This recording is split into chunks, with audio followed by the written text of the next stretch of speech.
ऐसी बात नहीं है तो मुसलमान सही नहीं है। हमारे भी राजनीतिक मंदिर में मुसलमान राज्यों में अपना देश जो है, जो चर्चा है, जो कानून व्यवस्था, अगर वहाँ देखा जाए तो ये मुझको अलावा में है कि हम लेकर स्वतंत्र रूप से इसका कोई वार कर सकते हैं। द लाइव टीवी, सच सबसे आगे। इस देश के अलग अलग राज्यों के अलग अलग जिलों में आपने देखा कि किस तरह से मुसलमानों को टारगेट किया जा रहा था, गालियां बकी जा रही थी, बयान दिए जा रहे थे, उपद्रव हुआ, आगजनी हुई, हिंसा हुई, तमाम चीजें हो रही थी जिससे बड़े वाले आका इनके खुश थे।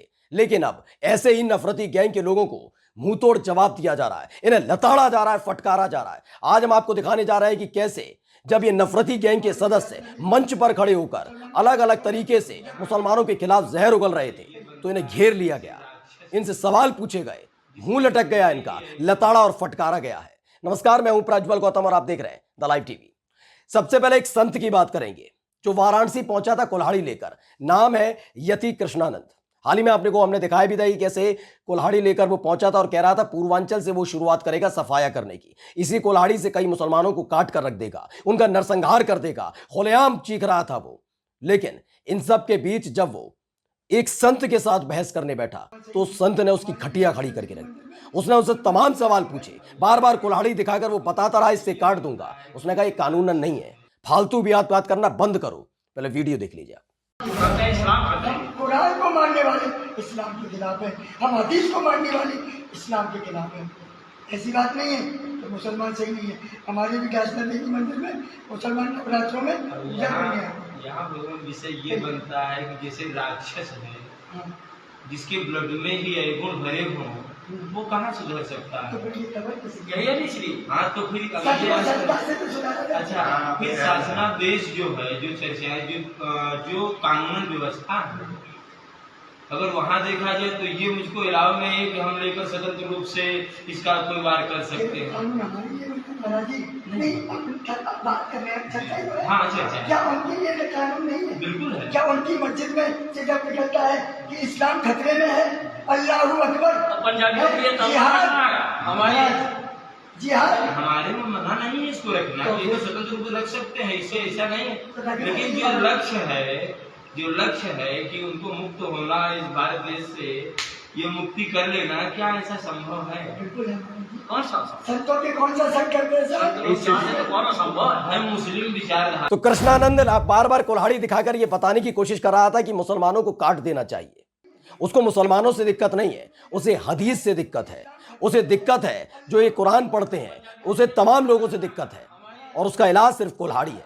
लेकिन दूसरे संत ने उसकी खटिया खड़ी करके रख दी थी। उससे पूछा जाने लगा था ये कैसे संभव होगा, चलिए करते हैं, मुसलमानों को निपटाते हैं। लेकिन कैसे? वो कुल्हाड़ी दिखाता है। वो कहता है कुल्हाड़ी दिखा रहे हो, जिस देश के अंदर रहते हो उस देश के कानून के खिलाफ काम करोगे। मुंह इतना सा रह गया था, कृष्णानंद कुछ बोल नहीं पा रहा था। बार बार अपनी बातें मुसलमानों के इर्द गिर्द घुमाना चाह रहा था, उनके बारे में अनर्गल बातें बोल रहा था। लेकिन मुस्कुराकर लगातार एक संत यही सवाल करता कि भाई बता तो दो, संभव कैसे होगा? जिस देश के लिए तुम कर रहे हो उसी देश के कानून को तोड़ने की बात करते। तुम्हें मुसलमानों से बड़ी दिक्कत है तो करो ना कुछ और काम, क्यों ऐसे हथियार लेकर अपने हाथों में घूमते हो? इसके बाद कुछ नहीं बोल पाया। लेकिन अकेला ये कृष्णानंद नहीं है, अब आपको एक और वीडियो दिखाने जा रहे हैं। दरअसल ये हरियाणा के हिसार की है। हिसार, उसके बराबर में जगह है हांसी। हम हरियाणा का जिक्र इसलिए कर रहे हैं कि हरियाणा भी भाजपा शासित राज्य है। हरियाणा के अलग अलग जगह दरगाह तोड़ने की तस्वीरें कहीं आपने देखी होंगी। आपने देखा कि गुरुग्राम में कैसे अजान के नाम पर भारतीय जनता पार्टी का नेता पहुंचता है, कपिल मिश्रा, और माहौल बिगाड़ने की कोशिश करता है, प्रशासन पर दबाव बनाता है कि इन्हें सड़क पर पढ़कर बैठकर नमाज अता न करने दी जाए। ये तमाम चीजें हुई हैं। लेकिन इन सब के इतर अब हरियाणा के लोग भी समझ गए, ये सिर्फ नफरत फैलाते हैं। जिस तरीके से राजस्थान के करौली में, मध्य प्रदेश के खरगोन में, दिल्ली के जहांगीरपुरी में, गुजरात के हिम्मतनगर में, वडोदरा में, कर्नाटक के अलग अलग हिस्सों में, त्रिपुरा में जिस तरह से आग लगाई गई, जिस तरह से माहौल बिगाड़ा गया, ऐसा माहौल वो अपने क्षेत्र में बिगाड़ने देना नहीं चाहते थे। सबसे पहले उस जहरीले शख्स को सुन लीजिए जो मंच पर खड़े होकर बड़ी बड़ी बातें बोल रहा था। सुनिए उसको, कैसे वो मुसलमानों को गाली दे रहा था। उसके बाद हम दिखाएंगे कैसे उसे जमकर लताड़ पड़ी है। सब शांत हो गए थे। सुन लीजिए पहले। पूरा तो प्यार प्रेम इनके गले कटे कटे की बात हो रही है। सबसे प्यार हम किसी हम मंदिर मंदिर में तो खड़े हो, आप मुसलमान नू करे, फलाना करे, ढिमकाना करे, मारेंगे ना तो प्यार अपने। तो सुना आपने, ये वो शख्स है जो लगातार कह रहा था मेरे पास शब्द नहीं है, शब्द नहीं है, और फिर एकदम गाली बक देता है। जैसे ही मुसलमानों को गाली बकता है वैसे ही एक शख्स निकल कर आता है भीड़ से, वो कहता है पहले तो बंद करो इसे, ये ड्रामा जो तुम्हारा चल रहा है इसे बंद करो, और अब माहौल बिगाड़ने की कोशिश या कर मत देना, ये हिदायत दे रहा हूं, जमकर लताड़ा है। वो वीडियो भी देख लीजिए आप। पूरा माहौल ना बिगाड़ो भाई, खाम खाएगा चावले बिगाड़ रहे हो तुम यार, अगला तो ऐसे में बड़ा अंदर जाके करो ना, अंदर जाके करो था बड़े बच्ची चढ़ान भी आ जाए सारे हनुमान चालीसा कटा जाएंगे, बताओ यार पूरा माहौल बढ़िया यार, हमारा प्यार माहौल खराब कर रहे हो यार। एक बात इनसे पूछो, ये धर्म जाति बता रहे हैं भाई, ये धर्म जाति करे, ये तो बेचारे कुछ कहते हैं मुसलमान। दरअसल अलीशान जाफरी हैं, उन्होंने ये पूरा का पूरा वीडियो अपलोड किया और उसको लेकर ट्वीट किया, रिट्वीट तनुश्री पांडे ने। उन्होंने कहा सलाम है भाई तुम्हें, जियो, बहुत सारा प्यार देश के सभी अच्छे लोगों की तरफ से।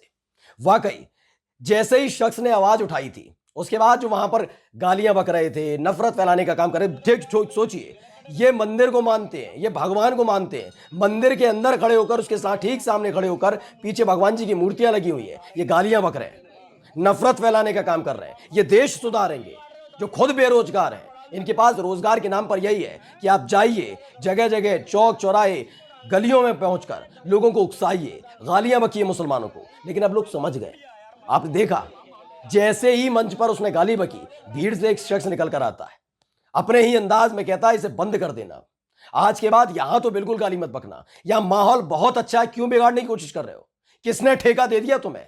और इसी के बाद वहां जो मंच पर आयोजक थे, नफरती गैंग के और सदस्य थे, समझ गए थे शामत आने वाली है, शांति से साथ बैठ गए थे, चुपचाप बैठ गए। उन्होंने कहा ना भैया, आज के बाद हम नफरत फैलाने का काम नहीं करेंगे, कान पकड़ने लगे, माफी मांगने लगे। यही ये होना भी चाहिए था। ये दो तस्वीरें यकीनन अगर त्रिपुरा में दिख जाती तो त्रिपुरा में कभी इस तरह से आगजनी नहीं होती, उपद्रव नहीं होता। अगर यही गुजरात के हिम्मतनगर और वडोदरा में दिख जाती तो वहां पर भी इसी तरह की घटनाओं को अंजाम नहीं दिया जाता। राजस्थान के करौली में दिख जाती तो शायद वहां ऐसा ना होता। अगर यही स्थिति मध्य प्रदेश के खरगोन में दिखती, दिल्ली के जहांगीरपुरी में दिखती तो यकीनन कुछ नहीं होता। लेकिन नफरती गैंग ने इस तरह का माहौल बना दिया है कि उनको पता है कि केवल भगवा उड़िए, एक शॉल ओढ़ लीजिए, मुसलमानों को गाली दीजिए, पेमेंट भी पूरी मिलेगी और साथ ही आपको सम्मानित भी किया जाएगा। गिरफ्तार होंगे तो ऐसे ही अंधभक्त छाती पीटने लगेंगे और सत्ताधारी आकाओं का आशीर्वाद तो प्राप्त है ही है। ये दो वीडियो इस दौरान में, इस दौर में, जिस दौर में लगातार नफरत फैलाई जा रही है, लगातार माहौल खराब किया जा रहा है, उस दौर में वाकई तारीफ के काबिल हो जाती है। असली हिंदुस्तान ये है जो संविधान से चलता है, कानून से चलता है। कानून चाहे वो हिंदुओं के लिए हो या मुसलमानों के लिए बराबर है। अगर मुसलमानों की तरफ से भी इस तरह का जहर घोला जाता है, बोला जाता है तो गलत है, इसके खिलाफ भी आवाज उठनी चाहिए। लेकिन पिछले कुछ दिनों में जिस तरीके अतिवाद की सारी सीमाओं को पार कर दिया गया, कर्नाटक का कोई ऐसा शायद जिला ना बचा हो जहां पर इस तरह की घटनाओं को अंजाम ना दिया गया हो, जहां बदतमीजी और बदसलूकी ना की गई हो, जहां लड़कियों का पीछा ना किया गया हो, माहौल बिगाड़ने का काम ना किया गया हो। मध्य प्रदेश में देख लीजिए, राजस्थान के करौली में देख लीजिए, तमाम अलग अलग जगह यही तस्वीरें निकलकर सामने आई थी जब मुसलमानों को टारगेट किया जा रहा था। पहले उनके बारे में उनके परिवार के लिए, उनके खुदा के लिए, मस्जिद के लिए, मजार के लिए, दरगाह के लिए गालियां बकिए, मस्जिद पर चढ़कर झंडा फहरा देना भगवा, ये आपकी रामनवमी थी, ये हनुमान जयंती मनाई जा रही थी, नहीं। और इसी के खिलाफ जब आवाज उठाई गई तो विवाद होने लगा, विवाद पर बवाल होने लगा। बवाल के बाद निकलकर सामने आया, ये सारा बवाल कर कौन रहा था? मुसलमान कर रहा था। जेल में ठूंस दिया गया, उनके घर पर बुलडोजर चला दिए जाते हैं, यही काम लगातार किया जा रहा है। लेकिन अब लोग समझ चुके हैं, उनकी आंखें खुल चुकी हैं, और यही एक वजह है कि जब चाहे वो कृष्णानंद जैसा आदमी हो या हिसार के हांसी में नफरत फैला रहा है ये शख्स, दोनों को जमकर लताड़ा गया है, जमकर फटकार भी लगी है। नमस्कार। द लाइव टीवी, सच सबसे आगे।